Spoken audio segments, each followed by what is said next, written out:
Que Deus abençoe ricamente o dia de todos que nos escutam neste momento. Hoje a gente tem um mergulho profundo muito especial pela frente. Com certeza. Eu diria que é um tema que muda a forma como a gente enxerga a vida diária, né? Exato. E o nosso guia para essa análise de hoje é o livro Graça Transformadora, escrito pelo autor Jerry Bridges. E, bom, para começar, já provocando quem nos acompanha, eu quero trazer uma frase que abre o capítulo que a gente vai analisar hoje. Ah, a frase do Jim Elliot. Essa é clássica. Isso mesmo.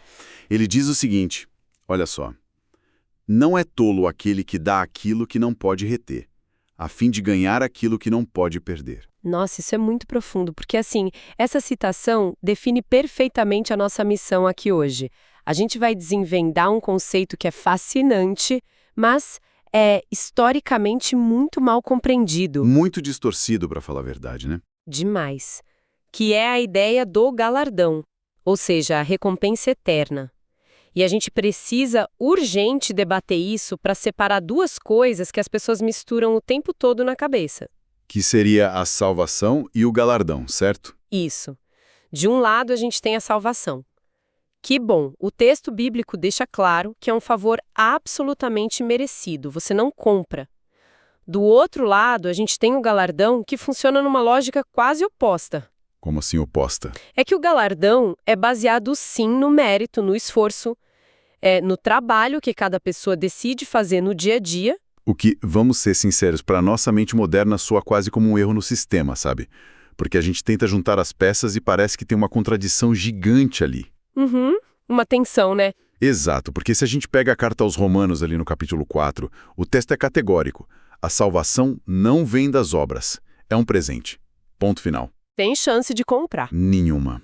Mas aí, a gente vira algumas páginas, chega na carta aos Efésios e o texto diz que fomos criados para as boas obras.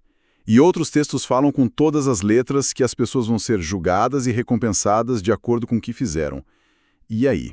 Pois é. Como que a gente concilia isso? Se a salvação é tipo o presente supremo, de onde surge essa ideia de que a gente vai ser medido por, sei lá, planilhas e desempenho espiritual? É uma ótima pergunta. E a confusão acontece justamente porque a gente tenta aplicar a régua da salvação para medir o serviço. E são coisas diferentes. Explica um pouco melhor essa diferença para quem está ouvindo a gente. Claro, a salvação, ela tira a pessoa do tribunal da condenação, certo? Mas ela coloca essa mesma pessoa numa oficina de trabalho. E é aí que o livro do Jerry Bridges brilha demais. Ele é muito didático nessa parte. Muito. Ele mostra que a graça não é só um ingresso VIP para a eternidade. Ela atua como uma força capacitadora. É um poder contínuo. Lembra daquele exemplo na primeira carta aos Coríntios sobre Paulo e Apolo? Lembro o texto que fala sobre plantar e regar. Isso, um planta a semente, o outro vai lá e rega. Essa parte é o suor humano. É o calo na mão, sabe? Acordar cedo, fazer o que tem que ser feito. Mas quem dá o crescimento para a semente? Deus. Exatamente. É o recurso sobrenatural entrando em ação. Sabe uma analogia que fiquei pensando aqui e que me ajudou muito a entender isso?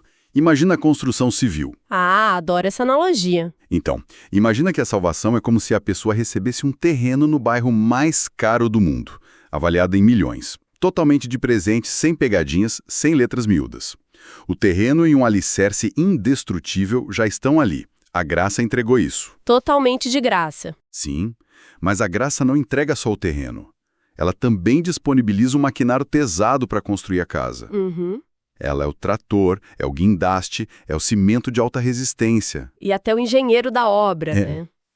Mas e esse é o ponto-chave que quem nos escuta precisa captar agora. A graça não levanta os tijolos sozinha. Ah, esse é o pulo do gato. Pois é, o maquinário está lá, disponível, maravilhoso, mas o indivíduo precisa subir no trator, precisa operar as alavancas. Tem que haver uma cooperação aí. O esforço humano não é anulado. De jeito nenhum. A graça determina até onde é possível chegar de forma sobrenatural, mas não cancela a nossa responsabilidade de executar a obra. E é justamente por causa dessa exigência, dessa decisão de levantar do sofá e fazer, que existe o galardão. Faz todo sentido. Porque se a gente fosse, tipo, robôs programados para fazer o bem, dar um prêmio não faria a menor lógica. Nenhuma. O prêmio só existe porque existe o livre-arbítrio, né? Existe a preguiça, a tentação de cruzar os braços e não fazer nada com o terreno que ganhou. Nossa, verdade. E aí a gente entra numa afirmação do livro que eu achei, no mínimo, provocativa para a nossa mentalidade de hoje. Qual parte? Aquela em que ele diz que a eternidade não opera num regime socialista. Ah, sim. Isso choca algumas pessoas. Choca bastante. Porque a nossa busca aqui na Terra por justiça social faz a gente imaginar que a justiça divina seja tipo sobre igualdade de resultados no final para todo mundo. A gente costuma confundir justiça com uniformidade. Mas olha só, a salvação, ela sim é igualitária. O valor da vida de qualquer pessoa que está ouvindo a gente agora, aos olhos de Deus, é exatamente o mesmo valor de qualquer outra pessoa. O alicerce é o mesmo. Há de estar lá na fundação. Só que o galardão é incrivelmente personalizado. Como o texto diz, cada um receberá o seu galardão segundo o seu próprio trabalho. Literalmente isso. Não vai ter, assim, uma distribuição de prêmios iguais para todo mundo no final, como se fosse participação nos lucros da empresa. A justiça divina se manifesta retribuindo proporcionalmente aquilo que cada um decidiu construir sobre aquele alicerce. Tá, mas então surge uma dúvida muito prática. Se não é um bônus de fim de ano igual para todo mundo, como que esse trabalho vai ser auditado? Boa pergunta. Porque na nossa lógica de mercado, a gente ama uma métrica, né? Planilha, KPIs, volume de entrega. Se um cara liderou 1000 funcionários e um outro varreu o chão de uma salinha a vida toda, a gente dá o prêmio maior para o líder. Na lógica humana, com certeza. Mas a métrica que o Jerry Bridges analisa no livro vai para um caminho muito mais profundo. Ela não olha para a quantidade. Ela foca na resiliência do que foi feito. O que nos leva para a famosa prova de fogo. Exato. O texto de 1 Coríntios, capítulo 3. Isso, essa metáfora da auditoria divina é muito forte. A Bíblia fala que, sobre aquele mesmo alicerce de Cristo, as pessoas usam materiais diferentes. Madeira, feno e palha. E do outro lado, ouro, prata e pedras preciosas. E no dia do julgamento, diz que essa obra vai ser submetida ao fogo. E olha o detalhe, não é um fogo para destruir a pessoa, mas para revelar a essência do material que ela usou. Vamos traduzir isso para o nosso mundo real, para ficar bem claro para quem nos escuta. O que seria construir com feno e palha, sei lá, numa quarta-feira à tarde no meio de um escritório? Olha, feno e palha são aquelas obras de grande volume, mas de baixíssima densidade. Tipo coisas feitas para aparecer? Exatamente. Atitudes motivadas por vaidade. Sabe aquela busca desesperada por aplausos, interesses egoístas? É o trabalho que você faz já pensando no post do Instagram, a doação com a assessoria de imprensa junto. Ou aquele serviço feito com amargura no coração, reclamando de tudo? Com certeza. Visualmente, se você pensar bem, uma casa de palha sobe muito rápido, né? Rapidinho. E fica enorme. Fica enorme. Impressiona quem passa na rua. Mas não tem substância nenhuma. Já o ouro e a prata, eles representam aquela integridade silenciosa. Fazer o certo quando ninguém está filmando. Isso. É o sacrifício anônimo por um familiar que está doente. É a honestidade numa negociação onde você podia facilmente passar a perna e ninguém nunca ia descobrir. É o serviço fiel longe dos holofotes. Que dá muito mais trabalho. Dá muito trabalho, demora mais para construir, mas tem uma densidade absurda. Daí quando lança chamas divino bater nessa casa de palha, Vira cinzas na hora. o trabalho de uma vida inteira pode simplesmente evaporar. E o texto usa uma expressão que eu acho pesada. Diz que a pessoa sofrerá dano, ou seja, ela perde a recompensa. Mas aí entra um detalhe que é quase um alívio paradoxal, né? Qual? Mesmo perdendo tudo o que construiu, a pessoa continua salva. Sim, o texto diz que ela será salva, mas como que através do fogo. É como se escapasse do incêndio sentindo aquele cheiro de fumaça na roupa, sabe? Nossa, que imagem forte. E isso comprova de uma vez por todas o que a gente falou no início. Salvação e galardão são esferas diferentes. O fogo não queima o alicerce. O presente merecido ficou lá, intacto. A perda é só do tempo e da energia que a pessoa gastou construindo algo inútil. Exato. É o lamento de perceber que viveu a vida investindo naquilo que era efêmero. Isso muda tudo na nossa rotina. Mas, olha, Se a gente está falando de uma justiça que mede a qualidade da obra e recompensa o esforço, eu preciso trazer um texto que sempre me incomoda como alguém que tem uma mente muito analítica. Lá vem. Qual texto? A parábola dos trabalhadores da vinha, lá em Mateus. Ah, essa parábola dá um nó na cabeça de muita gente. Dá um nó gigantesco. Pensa comigo. O dono da fazenda contrata um grupo de manhã cedo, aquele sol a pino, Trabalham o dia inteiro. o dia inteiro. Aí ele sai, contrata mais gente no meio do dia, e faltando tipo 1 hora para o expediente acabar, ele contrata os últimos. E na hora de pagar, Ele entrega a mesmíssima moeda para todo mundo. Sinceramente, se a gente traz isso para o mundo corporativo de hoje, esse dono de vinha ia tomar um processo trabalhista gigantesco. com certeza absoluta. O cara que suou 12 horas seguidas, olha para o sujeito que chegou no frescor da tarde, trabalhou 60 minutos e vê o mesmo salário. Como que isso não ofende o nosso senso de proporção? Como que não é injusto? É que a nossa frustração aí nasce de uma leitura totalmente equivocada da métrica que Deus usa. Como assim? A gente projeta a nossa lógica utilitarista de bater ponto num criador que não mede as coisas pelo cronômetro ou pelo volume de suor. A recompensa ali não é baseada na comparação com o colega do lado. Ah, é baseada na fidelidade ao chamado específico, né? O livro bate muito nessa tecla. Exatamente. Deus não avalia volume de produção. Ele avalia obediência e excelência dentro do que foi designado para você, ou melhor, para cada um de nós. Fidelidade em vez de competição. Pensa na liberdade profunda que tem nisso. Se a pessoa foi chamada para trabalhar 12 horas, a fidelidade dela era não desistir no calor do dia. Certo. Agora, se a outra pessoa só foi chamada faltando 1 hora para o fim, a fidelidade dela era dar o sangue naqueles 60 minutos. O grande erro dos primeiros trabalhadores não foi querer o salário combinado. Foi ficar olhando para a conta bancária do colega. Perfeito. O material até faz um paralelo muito interessante com a gestão saudável. O livro Liderança Acima da Média, do Danilo Figueira, aborda isso brilhantemente. O maior veneno para o desempenho e para nossa alma é a competição comparativa. E é exatamente assim que a gente vive, né? Nossa régua de sucesso é o sucesso do outro. Ou o fracasso do outro. Pois é. A gente sente que tá para trás na carreira porque um conhecido foi promovido. A gente mede o nosso valor olhando a grama do vizinho. Comparando os nossos bastidores com os melhores momentos dos outros no Instagram. Isso. E o Tribunal de Deus invalida totalmente essa métrica. Completamente. O galardão foca só em uma coisa: no cumprimento do propósito para o qual aquele indivíduo foi criado. Isso destrói a inveja. No julgamento final, não vai importar se alguém pastoreou uma igreja de 10 mil pessoas e outra pessoa passou a vida cuidando de 3 filhos autistas em casa, no total anonimato. A pergunta não vai ser quem fez mais volume. Não, a pergunta vai ser: você foi fiel ao projeto que eu confiei nas suas mãos? Qual? Isso nos leva para a balança de alta precisão dessa justiça toda.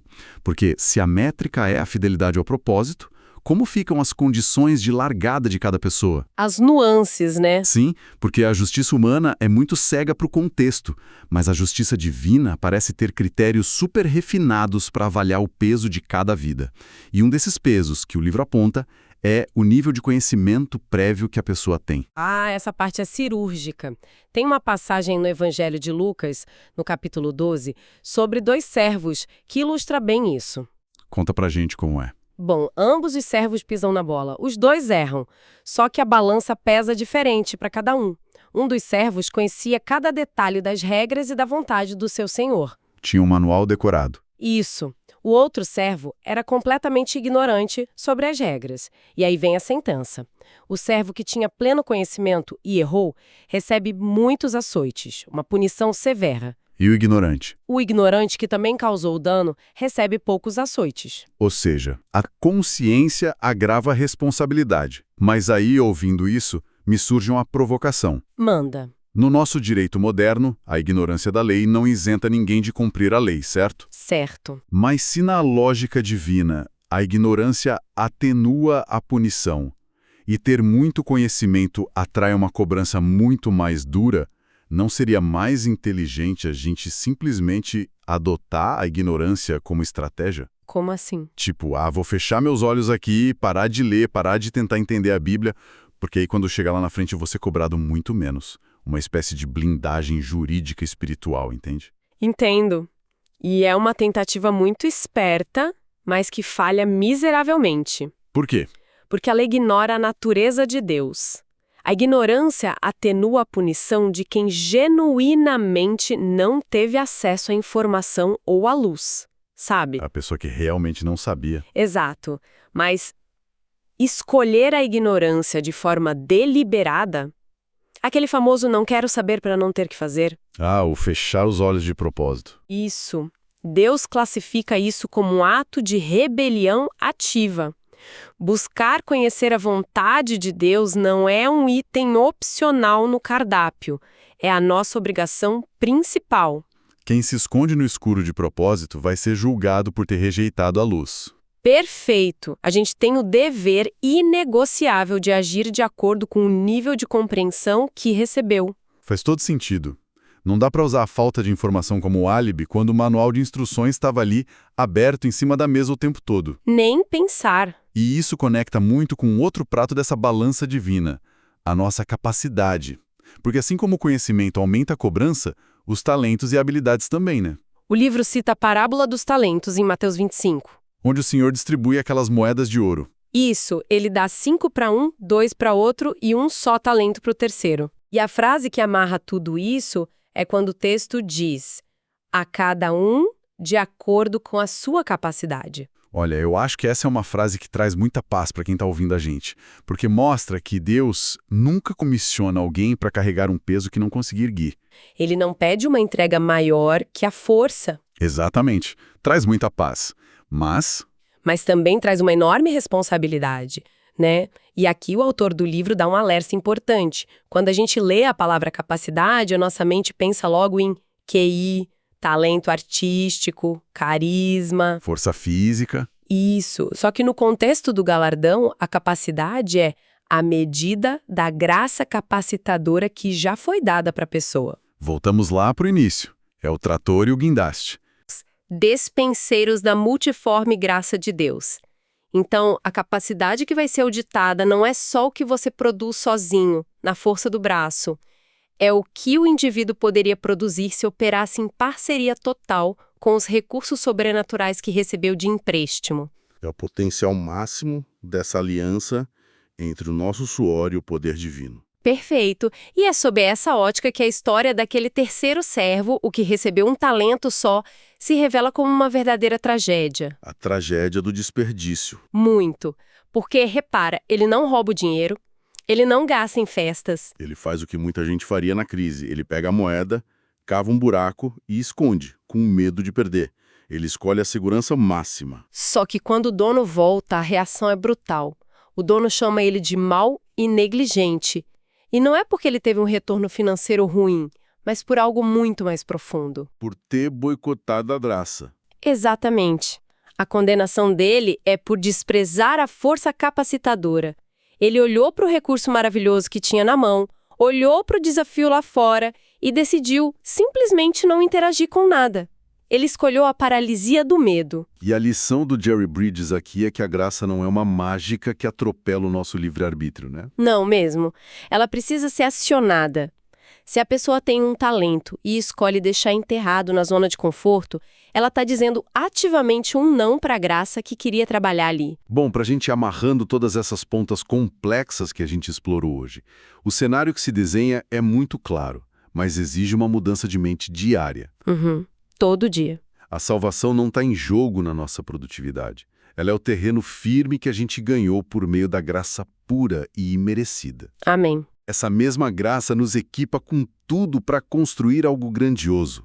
Mas a responsabilidade de erguer essas paredes, de não invejar a jornada do vizinho, de buscar a luz do conhecimento e desenterrar nossos talentos, essa responsabilidade é de quem nos escuta e nossa. Com certeza. O galardão não é um salário pago por um patrão mesquinho. É o reconhecimento amoroso e justo de Deus por a gente ter decidido ser parceiro fiel na administração dos recursos dele. Que resumo ao perfeito. E como um pensamento final para deixarmos ecoando na mente de quem acompanhou essa nossa conversa, eu convido a um exercício de imaginação baseado nessa metáfora da construção. Vamos lá. Aquele grande dia do julgamento vai chegar e o fogo vai passar sobre toda a estrutura da nossa vida. Novamente, não para queimar o alicerce, não para revogar a salvação, mas para revelar a pureza do que a gente fez com o nosso tempo, com o nosso dinheiro e com as nossas palavras. Forte isso. Se quem nos ouve olhar para a própria agenda da semana passada e para os planos da próxima semana, que tipo de material está sendo encomendado para essa construção diária? São atitudes de ouro e prata, pautadas em integridade, amor genuíno e fidelidade invisível? Ou será que a gente está só empilhando madeira, feno e palha? Exato. Correndo atrás de aplausos que passam rápido, alimentando o ego e enterrando os talentos por puro medo de falhar. Porque, olha, o palheiro pode até impressionar os vizinhos hoje, mas é o ouro que sobrevive à eternidade. Nossa, essa é daquelas reflexões que fazem a gente repensar cada pequena escolha de amanhã de manhã. E antes de encerrarmos, eu tenho um aviso super importante para quem nos acompanha. Anota aí. Teremos um novo episódio desse mesmo livro em breve. Ah, que notícia boa! Tem muito pano para manga ainda. Tem demais. Ainda há muito material rico e transformador para a gente explorar e desdobrar juntos nessas páginas. Foi excelente. Eu agradeço imensamente a todos que dedicaram esse tempo para pensar, para se aprofundar e crescer com a gente hoje. Deus abençoe todos os ouvintes.